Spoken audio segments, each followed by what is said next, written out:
Ladies and gentlemen, the President of the United States.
Thank you.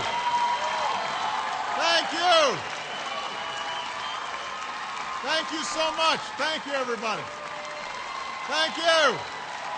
Thank you. Thank you. Thank you so much. Thank you. Everybody have a seat if you've got a chair. Well, thank you so much. Thank you, everybody. It's great to see you.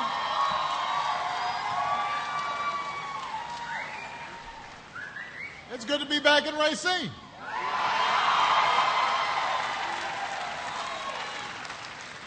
It is great to be back in this hall because I don't know if there was anybody here who, when I was running for president, came. We did a rally in this hall.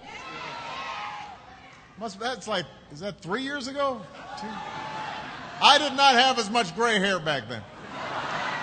That I'm certain of. Jim Doyle still had hair on his head. That's true. I want to make some acknowledgements.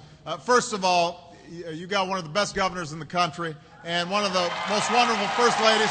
Jim Doyle and Jessica Doyle are here.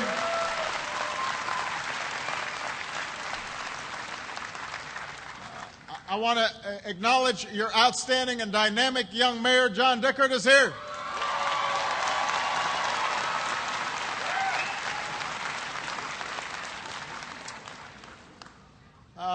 I try not to meddle in local politics, but you got a Milwaukee mayor who might make a really good governor. Tom Barrett is here.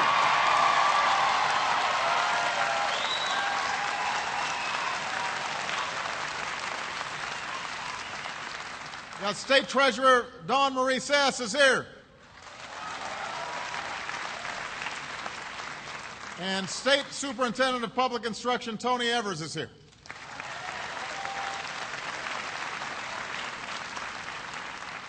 I also want to thank Bishop Darrell Hines for doing the invocation, Justine Berger for doing the pledge, and Staff Sergeant Emily Russell, who's with the Wisconsin National Guard and sang our national anthem. Give them a big round of applause. Thank you. Thank you. So it is great to be back in the Midwest, even if it's just for a day, especially on a day like today. I was trying to tell somebody that weather in the Midwest is always like this.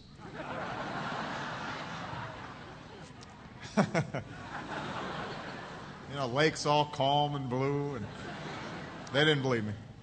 But it's wonderful to be here, and it's just nice to get out of Washington. I love Washington, but I have to tell you, it's good to escape the heat and hot air.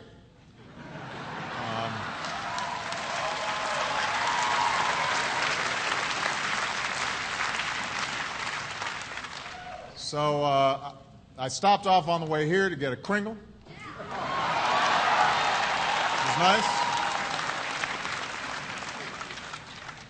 Maybe on the way back I'll look for a brat and some cheese curds.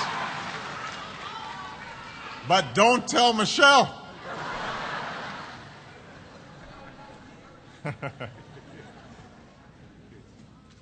Now, what I really wanted to do was have a chance to talk to all of you and listen to you about what's on your mind. So this is going to be a town hall meeting, but I want to make some remarks at the top, if you don't mind. I know that towns like Racine are still hurting from this recession.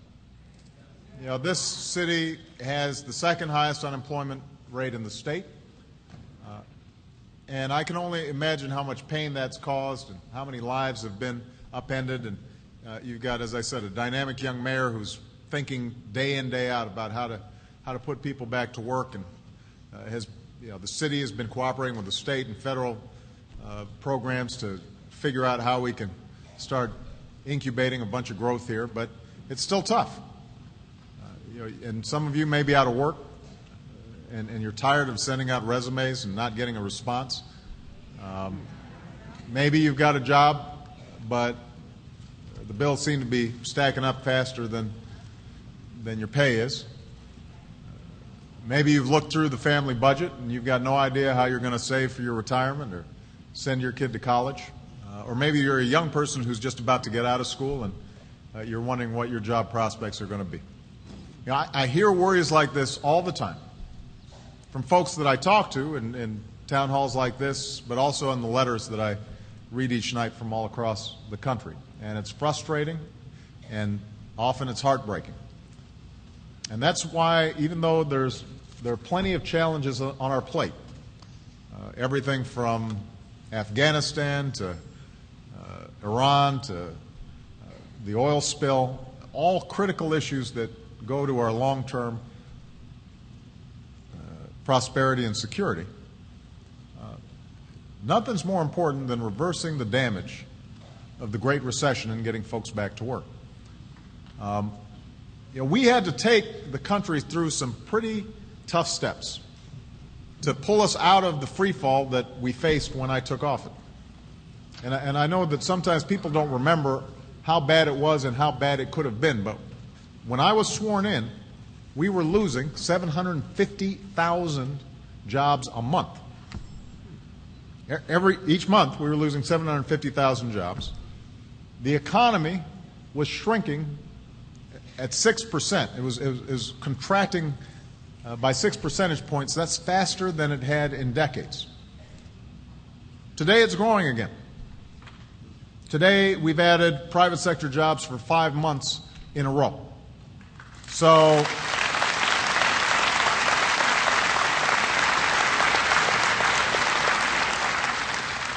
the economy's headed in the right direction. But for a lot of Americans, for Racine and a lot of other communities, it's not heading there fast enough. Not if you're out of work, not if you can't pay your mortgage, not if you can't take care of your family.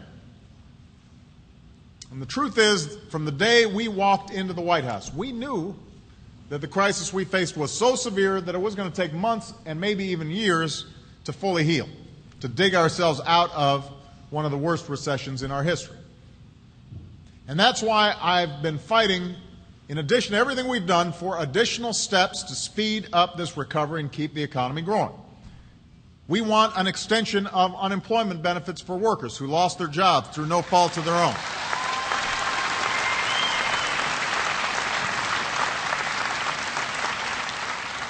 We want to help small business owners get the loans they need to keep their doors open and hire more workers.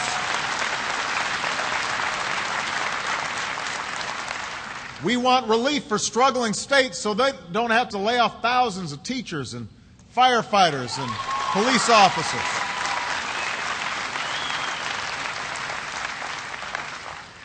Now, you'd think this would be pretty straightforward stuff, but I've got to say that lately we've been having a wrangle around what used to be pretty non-controversial things. Yeah, providing loans for small businesses, extending unemployment insurance when 8 million people lost their jobs during the recession. But lately, there's a minority of senators from the other party who've had a different idea.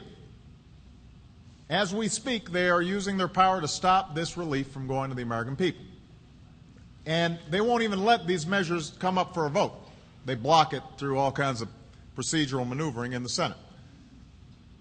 Now, some of this is just politics. You know, that's the nature of Washington. Before I was even inaugurated, there were leaders on the other side of the aisle who got together, and they made the calculation that if Obama fails, then we win. Right? That was the basic theory. They figured if we just keep on saying no to everything and nothing gets done, then somehow people forget who got us into this mess in the first place, and we'll get more votes in November.